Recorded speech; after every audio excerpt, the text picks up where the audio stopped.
Hey everybody, now I'm going to show you a fully analysis of the third and fourth episodes of the Skibbity Toilet Multiverse. Today you will find out what events happens between these episodes but weren't shown in the series. What abilities does Clockman Titan have? And what hidden moments you might didn't notice. Watch this video to the end, and I will show you all the secrets and Easter eggs. Get your tea and snacks ready. It's going to be very interesting. Let's go. As we remember, the second episode ended with Skibbity finding the Clockman's base. The cameraman looked up and saw someone there. At the beginning of the third episode, we see this character at the camera's reflection, and this is Clockman Titan. We can tell this by the clocks on his shoulders. At first, it seems like this Titan rewound time back to the events of the first episode, but that's not the case. I speculate that Titan didn't rewind time. We're simply shown where Titan was before coming to help in the second episode. So the battle in the third episode takes place in the same city where the Clockman fought Skibbity in the first episode. This POV cameraman from the third episode was on this roof. It turns out that the agents cleaned up London and they couldn't finish the job and flew away on their helicopter. Titan Clockman started clearing this city after them.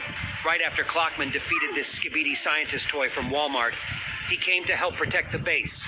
This is exactly what we see at the beginning of the third episode. Starting from the fourth episode, Dom Studios stopped overwhelming our minds with time rewinds. Let's continue.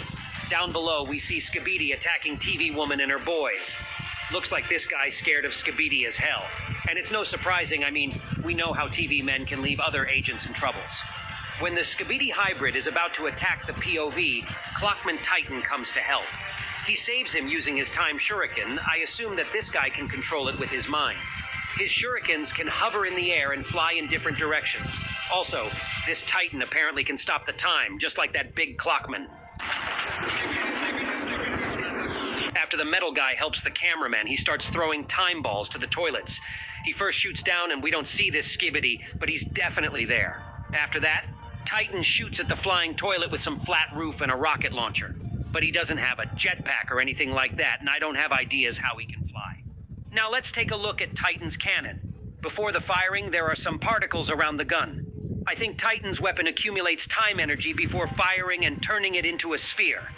After the shot, this sphere freezes its target, and time of freezing depends on how long the weapon has been charged. Look at how it turns red. I think that if he charges it for too long, it might just cause a time boom. When a time slug lands in this toilet, he freezes. And it seems like this guy could stay here for a long time. But Titan starts some kind of magic and takes control of the big Skibbity. At this moment, 2 UFO toilets appear. Apparently, they came to help. And oh my god, guys, you have no idea what happens next.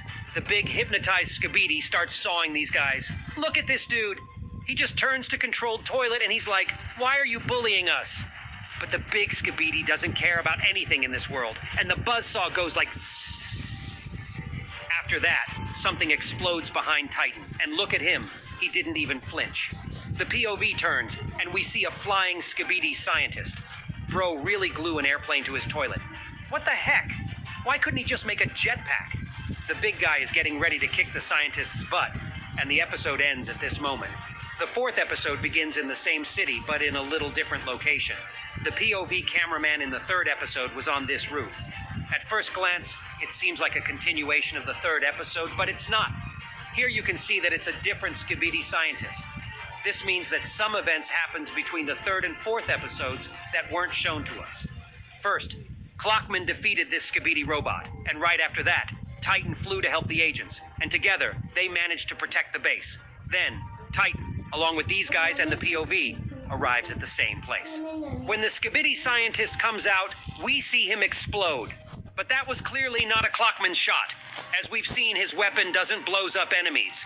It's interesting what it was. I think it was some crazy type of teleportation, or I don't know. After that, the scientist seems to shut down, though maybe it was some kind of weapon. The camera turns to Clockman, and we see Titan and Skibbity with saws from the previous episode lying next to him. The metal guy was about to grab Skibbity's baldy head when G-Man arrives. He appears for the first time in this multiverse and doesn't seem powerful at all. Titan starts charging his cannon, and look at that face filled with horror and despair. With one shot, Clockman deactivates his jetpack and lands him on the roof.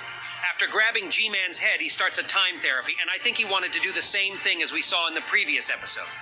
Skibidi is clearly not happy about this. At this moment, a spark starts to come out of Titan and it flies directly at G-Man. I guess that if it had reached him, Clockman could have taken control of this toilet. But the Skibidi scientist, finally tired of resting, decides to help his fellow. At this moment, a time shuriken starts flying towards the Skibidi scientist, and look how slowly this thing flying. But this scientist doesn't even attempt to move. Is he really so old and he can't react to this? It's no wondering that after each hit, he's sleeping for 1,000 years. The UFO toilet helps the granny deal with this incredible danger. But Titan decides it's time for him to retire and sends him to the ground with a clean hook. After that, the big clockman decides that he no longer needs G-Man and throws him in the same way. I suppose it was the final blow for this Skibidi because we won't see him anymore. After this victory, Titan want to continue and looks for someone else to fight. Clockman Titan see new squad of chops and prepare for the next fight with them. There's 4 helicopters, a Titan cameraman, and 2 weird flying toilets. They look like the Skibidi scientists from last episode, but I can't tell exactly who it is. They have a completely black toilet and a black head. Maybe they're just toilets in masks. I don't know.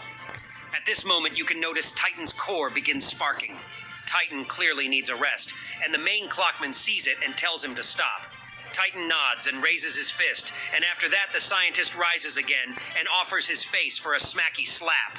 He is like, "Bro, I enjoyed that so much. Could you do it again?" And Titan is like, "No problem. Here we go." Next, Clockman gives several time balls to these Skibidi and begins to prepare his superpower. Yellow lightning starts coming out of Titan, and within a second he disappears, and the toilets he hit fall down. What do you guys think it was? At first glance, it seems like he teleported, but I don't think so. I assume that this big buddy can not only slow down and stop time, but also speed it up, at least for himself. He accelerated so quickly that we didn't even see how he first destroyed all those helicopters and then just ran away. But while the POV cameraman was watching Titan in action, these chickens just got into their damn helicopter and flew away. They didn't even think about taking him with them. We know TV men can teleport, but why couldn't have done it along with the POV? They just decided to leave him for Skibidi's lunch.